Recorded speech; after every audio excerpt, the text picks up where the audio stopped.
which has brought banking and financial solutions to the doorsteps of ordinary citizens. Indeed, the government has established more than 100 innovation hubs nationwide, and these hubs offer young individuals a space to channel their technological ingenuity into creating digital solutions for our economy. Our dedication to mutual prosperity must drive us to prioritize both sustainable development and environmental stewardship. Ghana is pursuing policies that combine economic growth with ecological responsibility to ensure that as we advance, we also safeguard our planet. At COP28, Ghana announced its ambitious vision for resilient Ghana, a bold transformative plan in which development and nature-positive action thrive in tandem. Interested partners across public and private sectors globally have come together in support of the resilient Ghana, which seeks to advance nature-based industrialization and sustainable rural development. Let me use this opportunity to invite interested partners here to collaborate with us towards successful implementation of the vision. In weaving the fabric of gender equality into the very core of our shared vision for the future, we must recognize that prosperity on a global scale can only be achieved when every individual, regardless of gender, is afforded the opportunity to thrive. In Ghana, we believe that the empowerment of women and girls is not just a moral imperative. It is an economic, social, and cultural necessity. By embracing gender equality, we tap into the vast potential of half of our global population, unleashing a wave of creativity, innovation, and resilience that is indispensable for the realization of shared affluence. Mr. Chairman, this year would be a busy one for all of us with several important summits and conferences, such as the Summit of the Future and the processes for the Social Summit next year. These processes hold the promise to reset the multilateral agenda in ways that can work for our interests, and we must work together to influence the outcomes. We must also, however, be wary of those who might seek to divide us as we defend the interests of the greater majority of the world's people and their broad human aspirations for growth and development, sustainable livelihoods, prosperity, peace, and security. More than ever, we must leverage the interconnected and interlinked pillars of the work of the United Nations to resolve the multidimensional challenges confronting the world. The peace and stability that we require must galvanize us to address the unfair economic and financial systems, as well as the underlying drivers of conflict around the world. In demonstration of our commitment to the sustainable peace, and as a major troop contributing country to UN peacekeeping missions around the world, I am delighted to express our appreciation as a country to all members who in diverse ways supported the hosting of a successful UN peacekeeping ministerial in Accra last December. In Africa, we see a new opportunity for peace enforcement operations with the adoption of Resolution 2719 by the Security Council to address the challenges of insurgency and terrorism that have made majority of the conflicts on the continent intractable. In conclusion, I wish to stress the imperative to speak with one voice to promote a systemic shift towards a more inclusive, just, peaceful, resilient, and sustainable world for people and planet, for present and future generations. It is time to make our voices count. I thank you for your attention and join the previous speakers in wishing all of us a hearty and prosperous new year. Thank you very much, Your Excellency and dear sister, for your statement. May I now take this opportunity to invite His Excellency Dr. Mamadou Tangara, Minister of Foreign Affairs, International Cooperation, and Gambians abroad of the Republic of the Gambia. Your Excellency, you have the floor. Mr. Chair, Your Excellencies, Honorable Ministers, Ambassadors, distinguished delegates, ladies and gentlemen, it is indeed a great honor for me to address you at this historic ministerial meeting of the 19th Summit of the Non-Aligned Movement being held in Africa, our homeland. At the outset, let me, on behalf of His Excellency, Dr. Mamadou Tangara, Minister of Foreign Affairs of the Gambia, conveys warm greetings to you from the government and people of the Gambia, the smiling coast of Africa. Allow me also to take this opportunity to register my delegation's sincere gratitude to the government and people of Uganda for the warm African hospitality extended to us since our arrival in the friendly city of Kampala. We felt at home.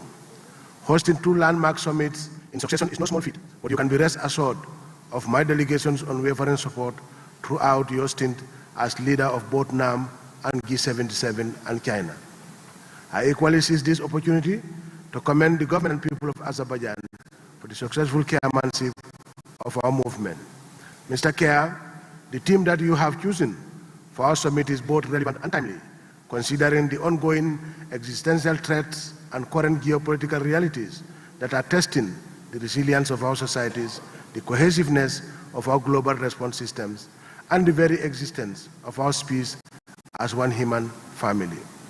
Therefore, deepening cooperation for shared global affluence is one of the elements at the core of our multilateral system. There is no better time to rekindle international cooperation and solidarity than now to tackle our common global challenges. We do not only need to cooperate more, but such cooperation must be on a global scale and deepen at the global level for our collective prosperity. The Sustainable Development Goals were designed to deliver prosperity for all member states through strong institutions, cooperation, global solidarity, and partnership. With the new vigor, the international community, including the international financial institutions, must accelerate the implementation of the goals with critical financing for development. Mr. Chair, at the current pace of implementation, the attainment of the goals of Agenda 2030 for Sustainable Development is under serious threat.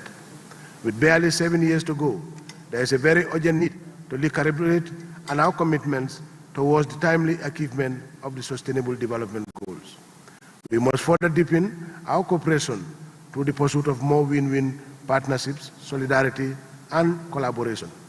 At the national level, developing countries like the Gambia continue to face challenges that are compromising our post-pandemic recovery efforts, including factors relating to climate change, financing for development, and debt sustainability.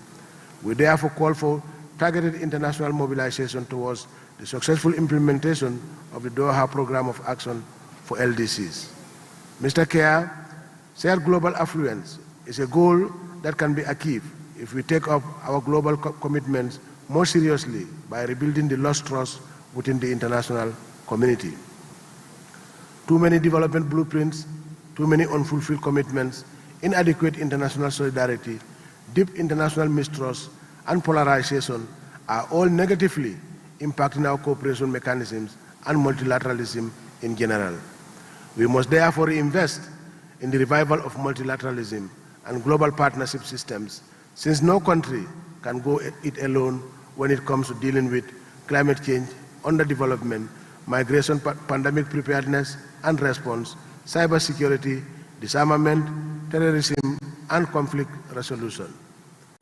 Mr. Chair, most of our members are from the Global South, who are facing unique challenges in terms of making their voices heard on global stage. Our movement must continue to champion their causes by amplifying the voice of the Global South at all global fora and relevant spaces. NAM must continue to always speak with a united voice. We are stronger together, and we must not be distracted by attempts to divide our cause. Fighting for an equitable and just world order in which our collective concerns receive equal and just treatment is still a worthy cause and a lofty ideal we must aspire to. There are far too many devastating conflicts ranging around the world today. We cannot ignore them or remain amoral about them. With its strong commitment to the promotion and protection of international peace and solidarity, demonstrated by its action of being a police and troop contributing country to UN, AU, and ECOWAS peacekeeping missions around the world, the Gambia is today concerned by the alarming nature of conflicts in the world, and it is our strong position that we must collectively act together to bring about lasting peace in Palestine. The world is in need of peacemakers and peace builders, and it cannot be business as usual, seeing the threat facing of all of us. NAM must therefore continue to launch initiatives to support conflict resolution through the just application of international law, norms, and standards within the collective security arrangements that we have created. We must confront the inertia and polarization within our multilateral peace arrangements. We must address the institutional weaknesses that continue to paralyze the ability of the United Nations Security Council to resolve conflicts. Reform of that institution, Mr. Kerr, is long overdue. Mr. Kerr, as part of our call for proactive engagements towards the resolution of global conflicts, the Gambia reaffirms its support for the activities undertaken by the UN Secretary General and his personal envoy in relaunching the roundtable process in the Moroccan Sahara. We welcome the participation of Morocco, Algeria, Mauritania, and Polisario in the process with a view to achieving a lasting political solution based on compromise in accordance with Resolution 2703. We also welcome Morocco's commitment to the relaunching of the process policy. The visit of the personal envoy to the region in September 2023, including his engagement with the stakeholders, is a positive development. We equally welcome the informal consultations that he held in New York in March 2023 with Morocco, Algeria, Mauritania, and the Polisario. The positive impact of the Moroccan Autonomy Initiative, a realistic, credible, and serious effort for the settlement of this regional dispute, is already well recognized. The people of the region continue to enjoy peace and development and the protection of their human rights thanks to the government of the Kingdom of Morocco. With the advent of the COVID-19 pandemic, NAM played a critical role in mobilizing international community by leveraging the multilateral system and its mechanisms in finding relevant solutions for reversing and managing its negative impact.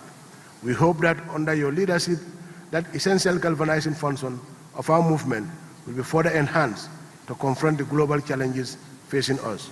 My delegation looks forward to seeing a more proactive NAM in the post-pandemic period, once again leveraging all the levers of multilateralism towards deepening international cooperation for our shared global affluence.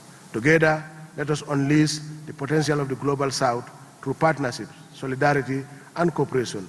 Let us tackle poverty, migration crisis, climate change, ensure inclusiveness, unity of purpose, and above all, always remind ourselves of the main founding principles of our movement. On that note, I thank you all.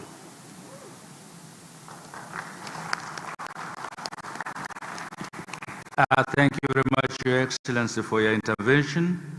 Let me now take this opportunity to invite Her Excellency Veronica Nathaniel Makamu, Minister of Foreign Affairs and Cooperation of the Republic of Mozambique. Your Excellency, you have the floor. Muito obrigada, Sr. Presidente, pela concessão da palavra.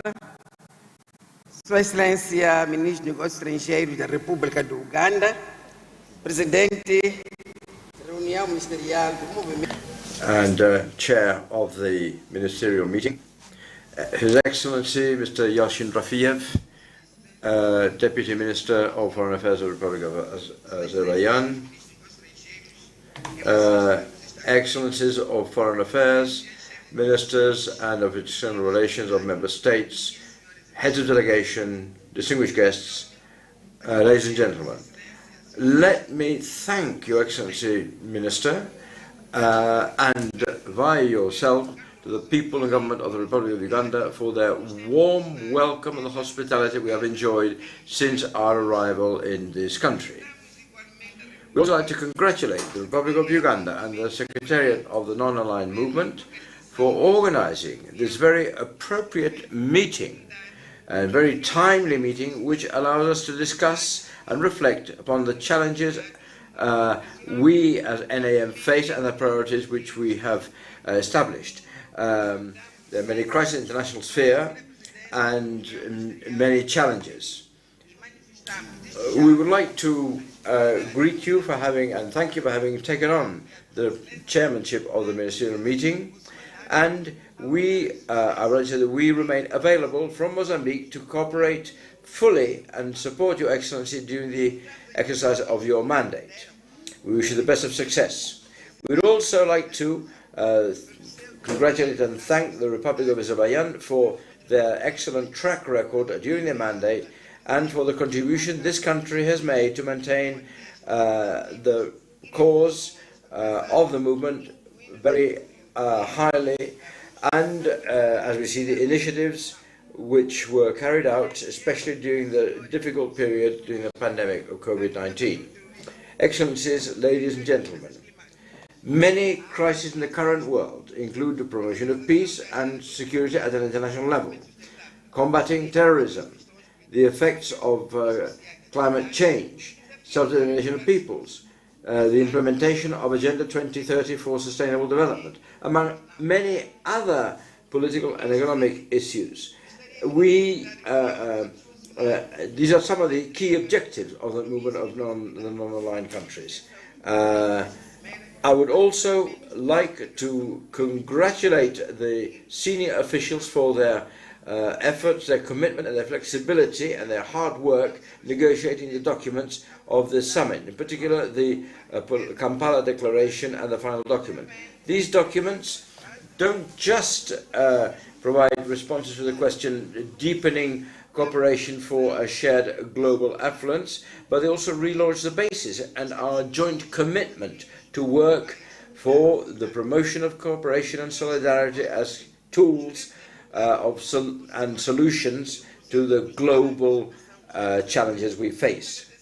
Let me mention our historical trajectory and the process of building our state and consolidating it in Mozambique, to express gratitude for all the solidarity that other countries have shown Mozambique in its combat against the scourge of terrorism and the effects of climate change and humanitarian crisis. We would also like to state our respect for the right of people to self-determination, and we salute the NAM for continuing to defend international law when it comes to solving the Palestinian question by the two-state solution.